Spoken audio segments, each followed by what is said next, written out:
जय हिंद साथियों, मैं दिवाकर अजीत आप सभी का स्वागत करता हूं आपके अपने परिवार एबीसी कॉम्पिटेटिव क्लासेस प्रसारण।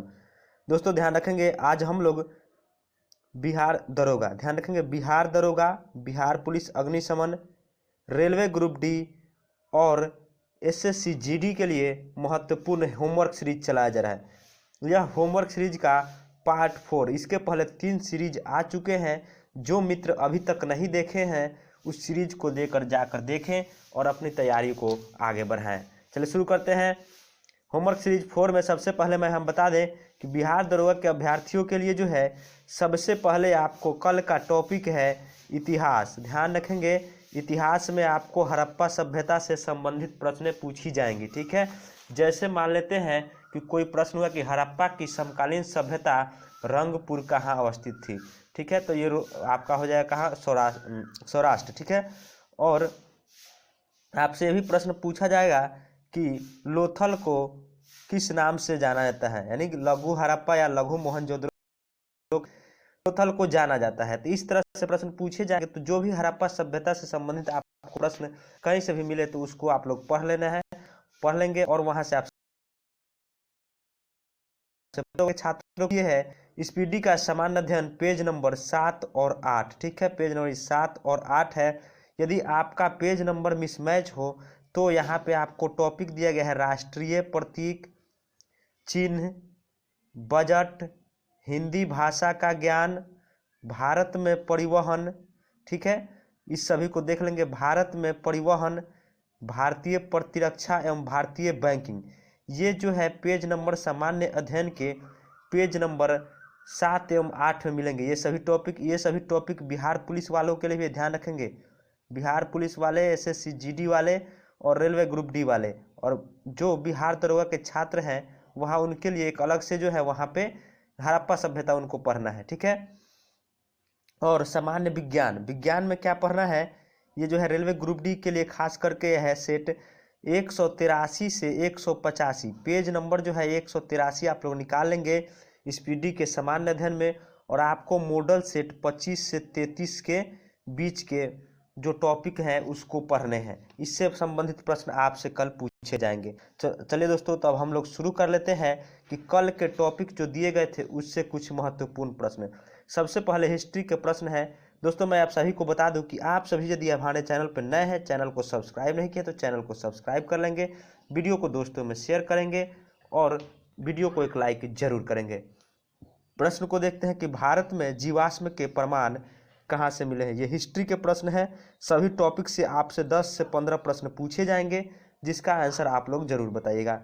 तो भारत में जीवाश्म के प्रमाण जो है शिवालिक की पहाड़ी से कहाँ मिली है, शिवालिक की पहाड़ी से। और आप लोग कमेंट बॉक्स में जरूर बताइएगा कि कितने प्रश्न आप सही कर पा रहे हैं। दूसरा प्रश्न है कि हड्डी के निर्मित उपकरण किस भारतीय स्थल से प्राप्त हुए हैं। तो हड्डी के निर्मित उपकरण जो है कहाँ से प्राप्त हुए हैं, सराय नहर जगह है जहाँ से हड्डी के उपकरण प्राप्त हुए हैं। ठीक है, अगला प्रश्न है कि बेलन घाटी से प्राप्त औजार किस काल से संबंधित है। तो बेलन घाटी से संबंधित औजार जो है किस काल से, नवपाषाण काल से। ध्यान रखेंगे। अगला प्रश्न है कि भारतीय पुरातत्व सर्वेक्षण के महानिदेशक सर जॉन मार्शल। अगले प्रश्न को देखते हैं, तंबावती के नाम से कौन सी संस्कृति जानी जाती है। तो तंबावती नाम से जो है कौन सी संस्कृति, आहार संस्कृति, उसे क्या कहते हैं, आहार संस्कृति को जो है तंबावती नाम से भी जाना जाता है। अगला प्रश्न देखते हैं कि मनुष्य ने सर्वप्रथम किस धातु का प्रयोग किया। तो मनुष्य जो है सबसे पहले तांबे का, किस धातु का प्रयोग किया था, तांबे का प्रयोग मनुष्य के द्वारा किया गया था। ठीक, अगले प्रश्न को देखते हैं। अगला प्रश्न जो है कि मानव ने सबसे पहले किस काल में खाद्यान्न, ये देखेंगे इस दोस्तों यहाँ पे मिस प्रिंट है, खाद्यान्न है, खाद्यान्न की कृषि कब प्रारंभ की। तो मानव के द्वारा सबसे पहले किस काल में खाद्यान्न की कृषि प्रारंभ हुई। तो आपका सही आंसर होगा नवपाषाण काल में। नवपाषाण काल में खाद्यान्न की कृषि प्रारंभ हुई थी। अगला प्रश्न देखते हैं कि प्रस्तर युग में लोगों के पास घरेलू पशु कौन सा था। तो प्रस्तर युग पत्थर युग में सबसे पहले किस जंतु को पालतू बनाया गया था मनुष्यों के द्वारा। तो आपका इसका आंसर होगा कुत्ता। सबसे पहले पालतू जो है मनुष्यों ने कुत्ता को बनाया था। ठीक है, अगला प्रश्न देखते हैं कि अस्थाई जीवन के प्रमाण सबसे पहले कहाँ से मिलते हैं। तो अस्थाई जीवन के प्रमाण जो है आपके कहाँ से मिले हैं, मेहरगढ़ से। ध्यान रखें कहाँ से, मेहरगढ़ से। ठीक है, अगला प्रश्न देखते हैं कि कपास के प्राचीनतम साक्ष्य कहाँ से मिले हैं। तो कपास के प्राचीनतम साक्ष्य जो होंगे वो भी आपके मेहरगढ़ से। ठीक है, कपास के प्राचीनतम साक्ष्य मेहरगढ़ से और अस्थाई जीवन के प्रमाण ये भी आपके मेहरगढ़ से ही प्राप्त हुए हैं। अगला प्रश्न है कि गौड़िक मृदभंड पत्र का नामकरण कहाँ से हुआ है। गौड़िक मृदभंड पत्र का नामकरण कहाँ से, यानी किस क्षेत्र पर, तो ये आपका आंसर होगा हस्तिनापुर। कहाँ से हुआ है, हस्तिनापुर। ठीक है, अगला प्रश्न देखते हैं कि कब्र में मालिकों के साथ कुत्ते को दफनाने का साक्ष्य कहाँ से मिला है। तो कब्र में मालिकों के साथ कुत्ते दफनाने का साक्ष्य जो है आपका बुर्ज होम कहाँ से मिला है, सही आंसर होगा बुर्ज होम। ठीक है, चलिए देखते हैं अगला प्रश्न। अगला प्रश्न जो है कि दैमाबाद जो है कहाँ अवस्थित है। तो दैमाबाद जो है दोस्तों यह आपका महाराष्ट्र में, कहाँ अवस्थित है, महाराष्ट्र में। अगला प्रश्न देखते हैं कि नवपाषाण काल शब्द का प्रयोग सबसे पहले 1865 में किसने किया था। ये प्रश्न आपसे पूछा जा रहा है सबसे, यहाँ सब इसका मतलब जो है नवपाषाण काल में सबसे पहले 1865 में नवपाषाण काल शब्द का प्रयोग किसके द्वारा किया गया था। इस प्रश्न का आंसर आप लोगों को कमेंट बॉक्स में बताना है और इसका आंसर जो है कल आपको बताया जाएगा। जो मित्र सही आंसर बताएंगे उनका नाम बताया जाएगा। ठीक है, चलिए अब लोग चलते हैं स्पीडी सामान्य अध्ययन की तरफ। स्पीडी में जो सामान्य अध्ययन का टॉपिक जो आपको दिया गया था उससे कुछ महत्वपूर्ण प्रश्नों को देखते हैं। तो सबसे पहला प्रश्न है कि राज्यसभा की सदस्य चुने जाने वाली पहली महिला अभिनेत्री कौन थी। तो राज्यसभा की सदस्य चुने जाने वाली पहली महिला अभिनेत्री नरगिस दत्त थी। अगला प्रश्न है कि सफ़ेद सोना के नाम से किसको जाना जाता है। तो सफ़ेद सोना जो है कपास को। ठीक है, अगला प्रश्न है कि का पहला सूती वस्त्र उद्योग कहाँ खुला था। सूट नहीं है, ये सूती वस्त्र उद्योग है। ठीक है, इसको ध्यान रखेंगे। तो भारत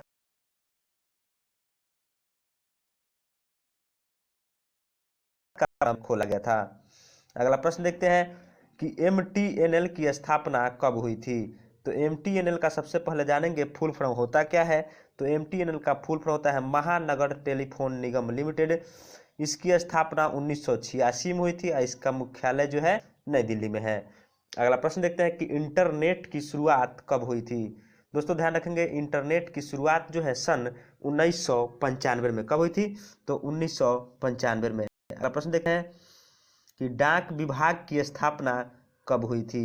दोस्तों ध्यान रखेंगे डाक विभाग की स्थापना सन 1854 में हुआ था। कब हुआ था, 1854 में। ठीक है, अगले प्रश्न की ओर चलते हैं। राष्ट्रगान गाने में लगने वाला समय कितना होता है। तो दोस्तों राष्ट्रगान गाने में कुल समय जो है आपका 52 सेकंड का लगता है। कितना सेकंड, 52 सेकंड भी रखेंगे। की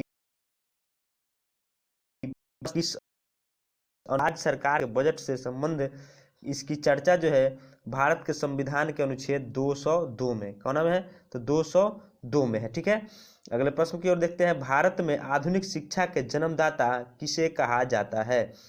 तो भारत में जो है आधुनिक शिक्षा के जन्मदाता जो है चार्ल्स ग्रांट। किसको कहा जाता है, चार्ल्स ग्रांट को। अगला प्रश्न देखते हैं कि विक्रमशिला विश्वविद्यालय की स्थापना किसके द्वारा करवाई गई थी।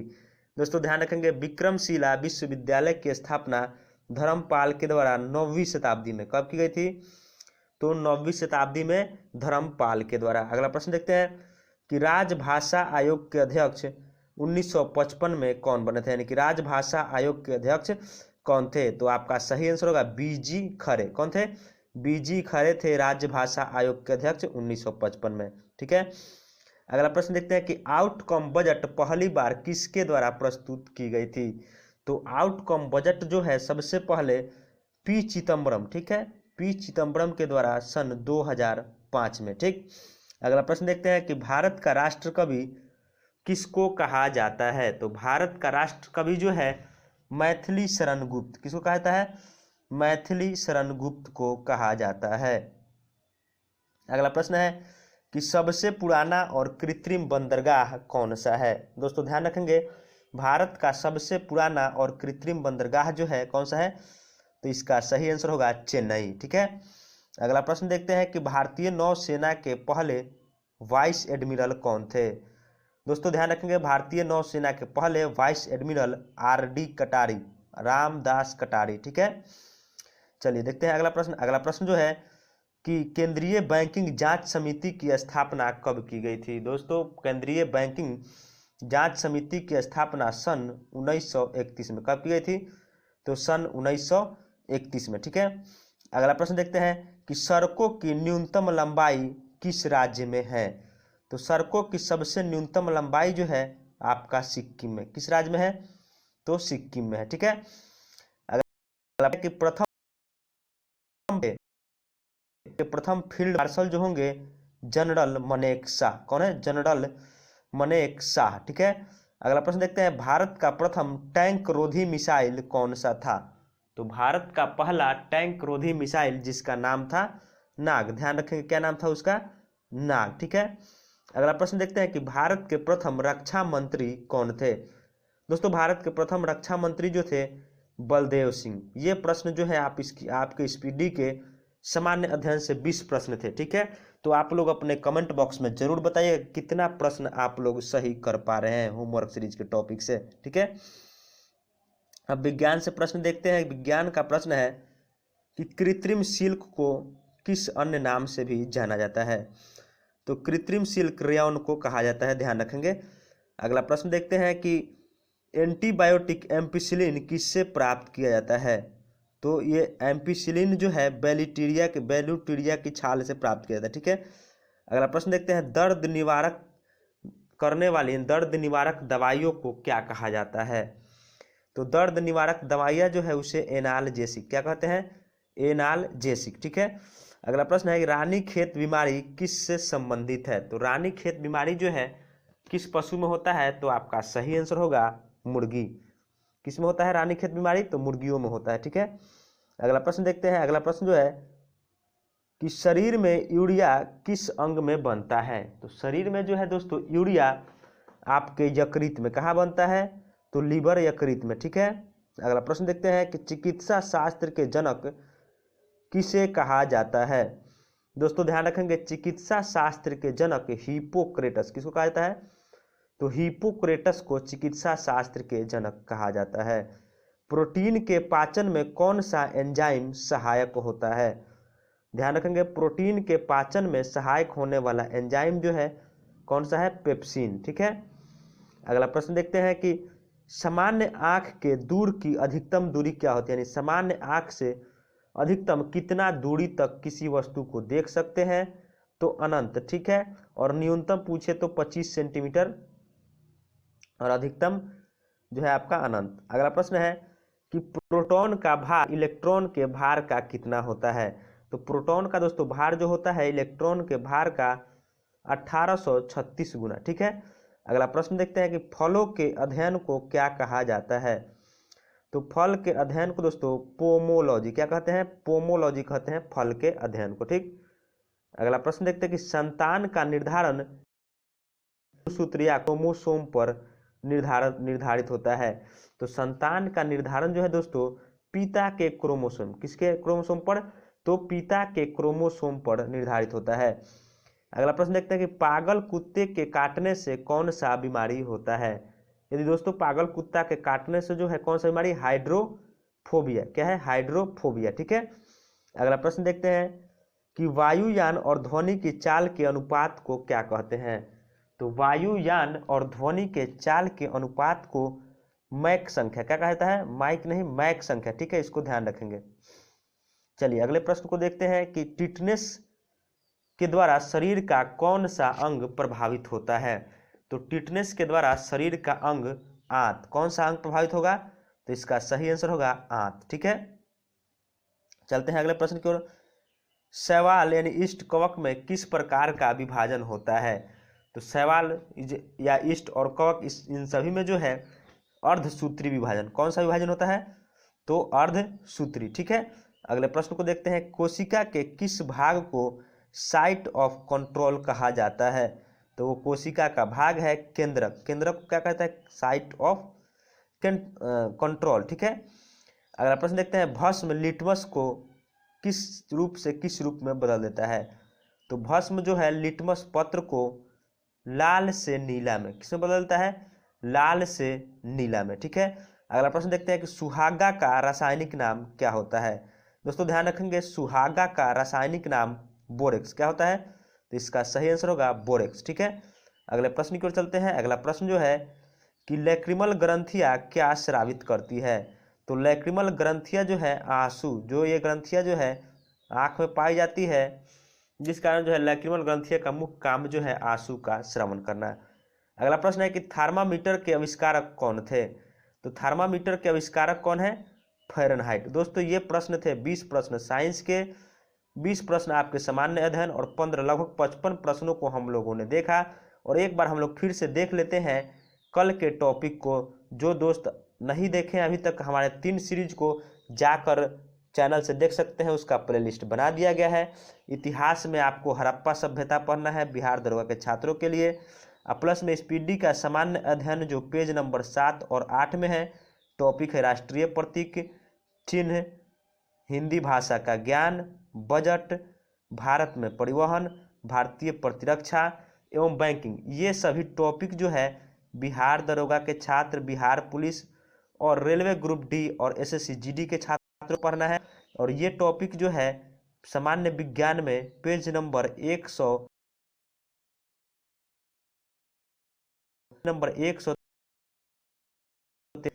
सेट्स ये जीडी यानी बिहार दरोगा जीडी और स्पेशली रेलवे ग्रुप डी के लिए ये सेशन है। तो दोस्तों सेशन आपको अच्छा लगा होगा तो चैनल को सब्सक्राइब कर लेंगे, वीडियो को दोस्तों में शेयर कर दीजिएगा और वीडियो को एक लाइक जरूर करेंगे। मिलते हैं हम लोग नेक्स्ट वीडियो में।